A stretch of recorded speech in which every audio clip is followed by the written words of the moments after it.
राधे राधे भक्तों, आज हम हैं बरसाना ऊंचा गांव लक्ष्मी नारायण मंदिर पर। ये जो स्थान है इस जगह को देह कुंड के नाम से जाना जाता है और ये है यहाँ का मुख्य द्वार। जैसा कि आप देख सकते हैं यहाँ लिखा हुआ है देह कुंड लक्ष्मी नारायण मंदिर। देह कहा जाता है संस्कृत में हमारे शरीर को। तो आइए आपको इस मंदिर के अंदर दर्शन कराते हैं और जानते हैं यहाँ के बारे में, यहाँ की लीला।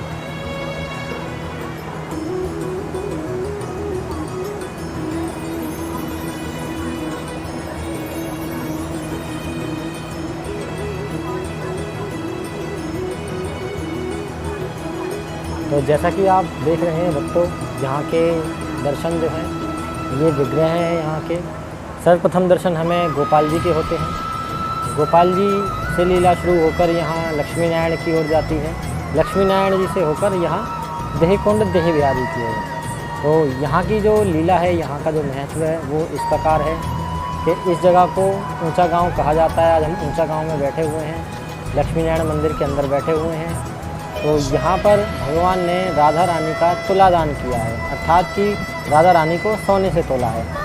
भक्तों, इस जगह को भगवान की ससुराल भी कहा जाता है क्योंकि भगवान ने यहाँ ललिता सखी के साथ विवाह संस्कार भी किया है। तो जो आप गोपाल जी के दर्शन कर रहे हैं, आप बाल स्वरूप गोपाल जी हैं। जैसे कि बच्चे आपस में खेलते हैं, इस प्रकार भगवान ने यहाँ ललिता सखी के संग विवाह संस्कार किया है। तो ये जो विवाह हुआ था ये राधा रानी के सामने ही हुआ था। इस मंदिर के ठीक सामने ही अटोर पर्वत है जो कि ललिता सखी की जन्मस्थली है, ललिता सखी का मंदिर है। और ठीक उसके बगल में ही सखीगिरी पर्वत है जहाँ पर भगवान ने ललिता सखी के संग विवाह संस्कार किया है। और इस जगह पर यहाँ पे भगवान ने राधा रानी को सोने से तोला है। ललिता सखी का विवाह श्री राधा रानी के सामने ही हुआ है। तो विवाह की लीला पूर्ण होने के बाद राधा रानी को लेकर सखीगिरी पर्वत से भगवान यहाँ देह कुंड पर आए हैं। तो यहाँ पर आने के बाद भगवान की नारद जी से भेंट हुई है। जैसा कि आपके द्वार पर कोई साधु संत आता है तो इच्छा अनुसार कोई धन वस्तु या कोई आटा दाल चावल चीनी अन्य प्रकार की वस्तुएं लोग दान करते हैं। इसी प्रकार भगवान की जब यहाँ नारद जी से भेंट हुई तो यहाँ पर नारद जी सेवा करते थे नारायण भगवान की, विष्णु जी की। आप दर्शन कर सकते हैं लक्ष्मी नारायण जी के। नारद जी नारायण नारायण भजते हैं। जब भगवान यहाँ राधा रानी के साथ पधारे हैं तो उनकी नारद जी से भेंट हुई है। और नारद जी से भेंट होने के पश्चात भगवान कहते हैं नारद जी से कि नारद जी आप यहाँ के ब्राह्मण हो, पुरोहित हो, जो इच्छा हो दान में मांग लो। तो इसके पश्चात नारद जी कहते हैं प्रभु मांग तो लूँ, लेकिन पूरे संसार में विश्व में जो सबसे प्रिय है बस वही हमें दान में देना है। तो भगवान ने नारद जी को राधा रानी दान कर दी है, क्योंकि अगर मान लो उन्हें धन देते या अन्य कोई वस्तु देते तो वो राधा रानी से बड़ी कहलाती, राधा रानी से अधिक प्रिय कहलाती, तो वो राधा रानी का तिरस्कार होता। इसलिए भगवान ने राधा रानी ही नारद जी को दान दे दी है।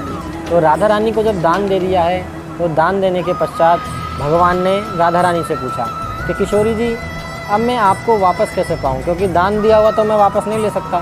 तो किशोरी जी ने भगवान को उत्तर दिया कि औरन को धन चाहिए, बावन के घर केवल भिक्षा। ब्राह्मण भिक्षा का अधिकारी होता है। जब आप उसे कुछ दक्षिणा दोगे, दक्षिणा के बदले में वो आपको आशीर्वाद देंगे। जब आशीर्वाद आपको देंगे तो उस आशीर्वाद के रूप में मुझे मांग लेना। तो भगवान प्रसन्न हुए।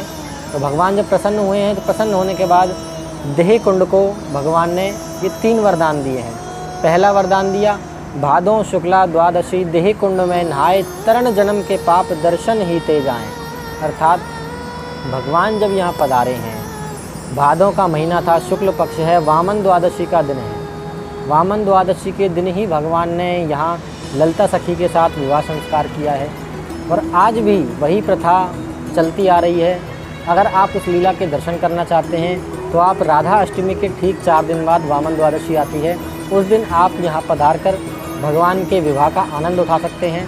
और उसी दिन जो है यहाँ भगवान ने राधा रानी का तुलादान किया है। आइए चलते हैं लीला की ओर। तो भगवान ने जब इस कुंड को वरदान दिए तो पहले वरदान में दिया भादों शुक्ला द्वादशी देह कुंड में नहाए तरण जन्म के पाप दर्शन ही ते जाएँ। अर्थात कि भादों के महीने में शुक्ल पक्ष में वामन द्वादशी आती है, राधा अष्टमी के 4 दिन बाद। तो भगवान कहते हैं कि आज वामन द्वादशी का दिन है। आज के दिन जो भी इस कुंड पर स्नान करेगा या दर्शन करेगा उसके 3 जन्मों के पाप नष्ट हो जाएंगे। दूसरा, शरीर के विकार समाप्त हो जाएंगे। तीसरा, साधु संत ब्राह्मणों को वरदान दिया कि जो मेरे आश्रित हैं, यानी कि जो भगवान के आश्रित हैं, उन्हें किसी और के आश्रित होने की ज़रूरत नहीं पड़ेगी। फिर भगवान ने राधा रानी को सोने से तोला है। जैसा कि द्वारका के अंदर सत्यभामा जी ने ठाकुर जी को सोने से तोला था, भगवान को सोने से तोला था और वहाँ नारद जी ने दान लिया था। इसी प्रकार भगवान ने यहाँ राधा रानी को सोने से तोला है और यहाँ भी नारद जी ने ही दान लिया है। तो राधा रानी को जब भगवान ने एक पल्ले में बिठाया है, दूसरी तरफ ठाकुर जी सोना डाल रहे हैं, जो तोलने का तराजू होता है, दूसरी तरफ भगवान सोना डाल रहे हैं। तो राधा रानी ने देखा कि भगवान तो मेरी तुलना धन से कर रहे हैं, मेरे बराबर धन तोल कर दे रहे हैं। तो किशोरी जी ने, राधा रानी ने अपना वज़न बढ़ाना शुरू कर दिया है। तो किशोरी जी ने जब वज़न बढ़ाना शुरू किया है तो समस्त देवी देवता श्री जी के चरणों में आए हैं, उनसे आग्रह किया, कहते हैं कि किशोरी जी इस लीला को रोकिए वरना सृष्टि के संचालन में बाधा आ जाएगी। तो किशोरी जी ने कहा कि ये लीला तब रुकेगी जब भगवान मेरे बाद जो प्रिय वस्तु है वह यहाँ दान में रख देंगे। अर्थात कलयुग के अंदर जो भी मनुष्य जिस भी चीज़ पर अहंकार करेगा वो चीज़ उसकी नष्ट हो जाएगी। तो भगवान ने तुलसी पत्र रख के इस लीला को पूर्ण किया है। लीला को पूर्ण करने के बाद राधा रानी को वापस प्राप्त किया है और सोना जो है नारद जी को अर्पण कर दिया है दान के रूप में। पूरे ब्रजमंडल में, पूरे 84 कोस यात्रा में भगवान ने यहाँ आकर तन मन धन सर्वस्व नारद जी को अर्पण कर दिया है। तो जैसा कि आप घर पे ठाकुर जी की सेवा पूजा करते हो, उससे पहले देह शुद्धि के लिए स्नान करते हो, ऐसे ही पूरे ब्रज के अंदर कोई भी दर्शन या यात्रा करता है तो यहाँ आकर उसके देह की शुद्धि हो जाती है, एक प्रकार का ब्रजमंडल का स्नान हो जाता है। तो जैसा कि आप देख सकते हैं, अभी आपको हमने बताया वीडियो में कि यहाँ ललिता सखी का विवाह संस्कार हुआ है भगवान कृष्ण के साथ। तो आप ये एक चित्रण है लक्ष्मी नारायण मंदिर के अंदर, यहाँ आप देख सकते हैं ये लिखा हुआ है यहाँ श्री ललिता सखी का विवाह उत्सव, और ये यहाँ लीला दर्शाई गई है। ये यहाँ के आचार्य जी हैं पंडित नथीलाल जी, ललिता सखी के वंश के पुरोहित। और ये आप शाकाचार देख सकते हैं, ये ग्रंथ है जो कि ठाकुर जी के विवाह के समय उच्चारण किया जाता है, इसी के द्वारा ठाकुर जी का विवाह मान्य होता है। ये काफ़ी प्राचीन लिखित है और संस्कृत भाषा है। ये ललिता सखी जी और ये ठाकुर जी हैं दूल्हा दुल्हन रूप में। ये यहाँ के पुरोहित जी श्री वेदाचार्य जी और श्री पंडित नथीलाल जी।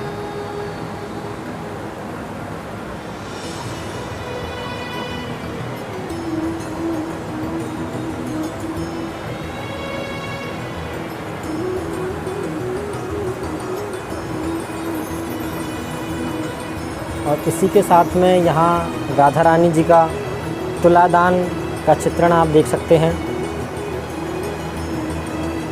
भगवान कृष्ण राधा रानी को सोने से तोल रहे हैं। यहाँ किशोरी जी एक पल्ले में विराजमान हैं, यहाँ साथ में नारद जी विराजमान हैं और ये सभी सखियाँ यहाँ खड़ी हुई हैं, अष्ट सखियाँ जिन्हें कहा जाता है राधा रानी की, और भगवान राधा रानी को सोने से तोल रहे हैं यहाँ।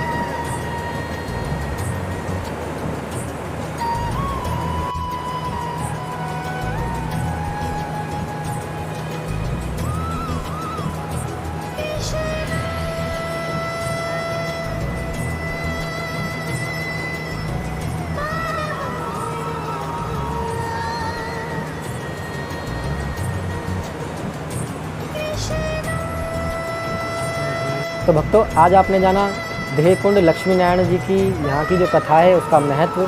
तो जुड़े रहिए श्यामानंद भक्ति चैनल के साथ, और ऐसे ही प्राचीन मंदिरों के दर्शन करने के लिए और भी ऐसी प्राचीन कथाएं जानने के लिए इस चैनल को सब्सक्राइब करें और जुड़े रहें श्यामानंद भक्ति चैनल के साथ। सभी भक्तों को राधे राधे।